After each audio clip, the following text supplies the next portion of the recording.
AP శాసనమండలి సమావేశాలు live లో చూద్దాం. కాపాడుకోవడానికి ప్రత్యేక విధానాన్ని అనుసరించాలి. ఇది ఒక సమన్వయం చేసుకుని చేయాల్సినటువంటి ప్రక్రియ.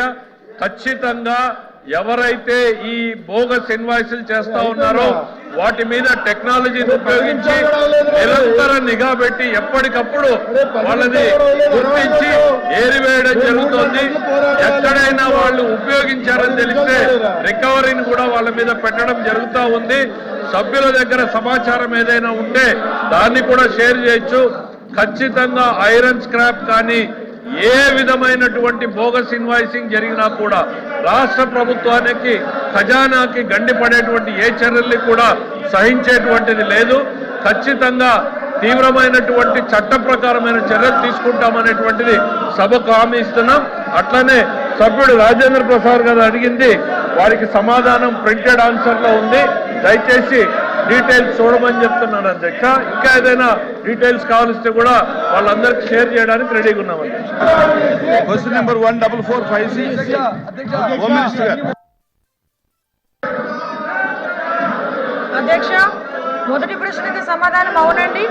2024 ఖరీఫ్ కాలంలో 54 మండలాలను, 2024-25 రబీ కాలంలో 51 మండలాలను, 2025 ఖరీఫ్ కాలంలో 37 మండలాలను, 2026 రబీ కాలంలో 5 మండలాలను కరువు ప్రభావిత మండలాలుగా ప్రకటించడమైనది. బి ప్రశ్నకి సమాధానం అధ్యక్ష, రాష్ట్రంలో 2025-26 రబీ కరువు సహాయ నిమిత్తం 6,16,00,000 రూపాయలు మొత్తం నిధులు విడుదల చేయడమైనది. ప్రస్తుతం పంపిణీ ప్రక్రియ కొనసాగుతుంది మరియు త్వరలో ప్రభావితమైన రైతులకు సదరు మొత్తం పంపిణీ చేయడమవుతుంది అధ్యక్ష. మూడో ప్రశ్న ఉత్పన్నం కాదు అధ్యక్ష.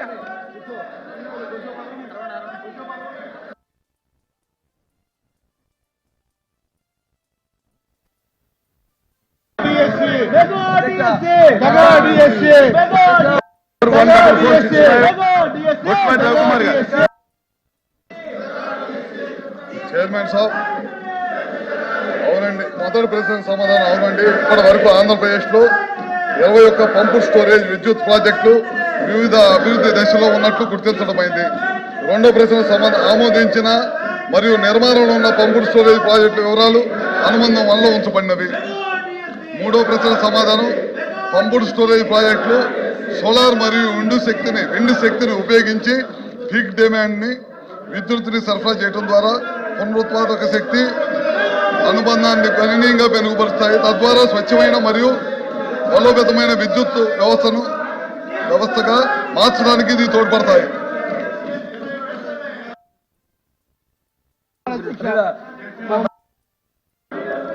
అధ్యక్ష,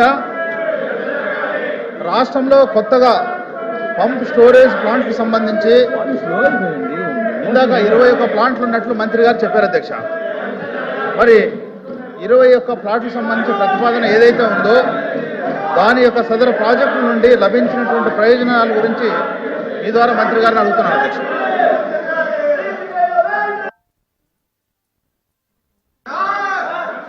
స్పీకర్ సార్, ఎమ్మెల్యే గారు, ఎమ్మెల్సీ గారు ఈ ప్రాజెక్టుల యొక్క ప్రయోజనాలు గురించి అడగటం జరిగింది సార్. పిఎస్పీలు సోలార్ పవర్ ద్వారా పగటిపూట వాటర్ని రిజర్వాయర్లో పంప్ చేసుకుని పీక్ అవర్స్లో విద్యుత్తును ఉత్పత్తి చేయడానికి ఉపయోగపడతాయి సార్. ఇవి పిఎస్పీ ద్వారా గ్రిడ్ని బ్యాలెన్స్ చేయడమే కాకుండా ఫాజిల్ ఫ్యూయల్స్ లైక్ కోల్ కానీ ఆయిల్ కానీ గ్యాస్ కానీ యూసేజ్ని తగ్గించడానికి మరియు క్లైమేట్ చేంజ్ ఛాలెంజెస్ని కంట్రోల్ చేయడం కోసం ఇవి బాగా ఉపయోగపడతాయి సార్. భారత ప్రభుత్వం 2030 నాటికి ప్రధానమంత్రి గారి అధ్యక్షతన ఎట్టి పరిస్థితుల్లో 500 గిగావాట్లు గ్రీన్ ఎనర్జీని ఈ దేశంలో తీసుకురావాలని కోరుకుంటే మన ముఖ్యమంత్రి గారు ఐస్ పాలసీ తీసుకొచ్చి తద్వారా 160 గిగావాట్ల లక్ష్యంగా ఈ ప్రభుత్వం పనిచేస్తుంది. ముఖ్యంగా మన రాష్ట్రంలో దాదాపు 48.01 గిగావాట్ల కెపాసిటీ ఉన్న పిఎస్పీ సైట్లు గుర్తించి వాటి పురోగతి వివిధ స్థాయిలో ఉంది సార్. పిఎస్పీల అభివృద్ధిని ప్రోత్సహించేందుకు రాష్ట్ర ప్రభుత్వం ఐస్ పాలసీ 2024 ద్వారా land facilitation, grid connectivity, waiver of stamp duty మరియు ఎగ్జామ్షన్ ఆఫ్ ఎలక్ట్రిసిటీ డ్యూటీ వంటి ప్రోత్సాహాలు ఈ ప్రభుత్వం కలిగిస్తుంది సార్. అవే కాకుండా దేశంలో ఫస్ట్ రివర్స్ పంపుడు ప్రాజెక్ట్ నాగార్జున సాగర్లో ఉంటే దాన్ని అనుసరించి ముఖ్యమంత్రి గారు పిన్నాపురంలో దేశంలోనే ఫస్ట్ పిఎస్పీ ఆంధ్రప్రదేశ్లో ఉండటం గర్వకారణం సార్. అది సిబిఎన్ గారు రూపకర్తగా చెప్పుకోవటంలో ఏమాత్రం కూడా సందేహం లేదు. వీటి వల్ల చాలా పెద్ద ఉపయోగం ఉంటుంది. రాబోయే రోజుల్లో క్లైమేట్ ఛాలెంజెస్ ని మీట్ కావడం కోసం, అదేవిధంగా మనం ఎట్టి పరిస్థితుల్లో 160 గీగావాట్లు 48 గీగావాట్లు ఎట్టి పరిస్థితుల్లో ఈ ప్రభుత్వం తొందరలోని వివిధ దశలోని అన్ని కూడా సర్వే పూర్తి చేసి అన్నిటి కూడా పూర్తి చేసిద్దని చెప్పి మీ ద్వారా సభ్యులకు తెలియజేస్తున్నాం. ఎల్ఓపి గారు చెప్పండి. ఎల్ఓపి గారు. అధ్యక్ష, ఈ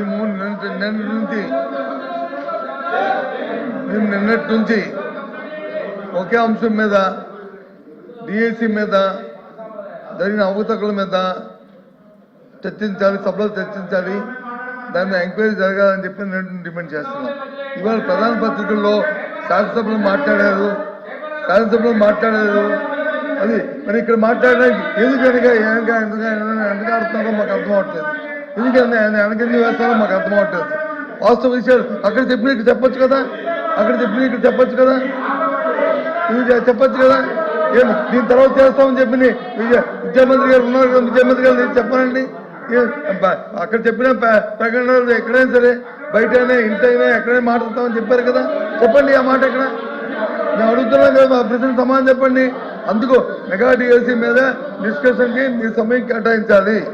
ఈ ప్రశ్నోత్తరాలు వాయిదా వేసినా సరే మాకు ఇప్పుడు దాని మీద చర్చించాలి. అది మా తాలూకా విన్నపం. దాని మీద తిరస్కరించడం జరిగింది. మీరు వేరే ఫార్మెట్ లో రండి, లేదంటే మళ్ళీ ఒకసారి బిఎస్సీ పిలుస్తాను, బిఎస్సీలో మీరు డిసైడ్ చేసుకోండి. అంతే తప్ప మళ్ళీ మీరు ఒక్కసారి దాన్ని అలౌ చేయడం జరగదు. మీరు వేరే ఫార్మెట్ లో రండి, లేకుంటే కనుక బిఎస్సీలో డిసైడ్ చేసుకోండి. Please please please. Sir speaker, chairman sir, మీరు అనుమతిస్తే సార్. ప్రతిపక్ష నాయకుడు లేస్తే కాస్త గౌరవ సభ్యుల్ని కొంచెం చైర్మన్ గారి మీద పడకండి, కాస్త హుందాగా పక్కకు జరగండి. వారు చాలా స్నేహశీలి, మనందరితో చైర్మన్ గారు బాగుంటారు. అట్లని మనం ఆ చైర్లో కూర్చున్నప్పుడు వారి మీద పడేటువంటి అడ్వాంటేజ్ తీసుకోకూడదు అనేటువంటిది ఇది మన సంస్కృతి, మనం నేర్చుకున్నటువంటి సంస్కృతి. ఇప్పుడు చైర్ని ఏ రకంగా మీరు అవమానిస్తున్నారు పబ్లిక్ గా అనేది అర్థమవుతా ఉంది. మనం నేర్చుకున్న సంస్కృతి ఇది అధ్యక్ష. నంబర్ 1, వారు రిప్లై వద్దంటే కూర్చుంటారు.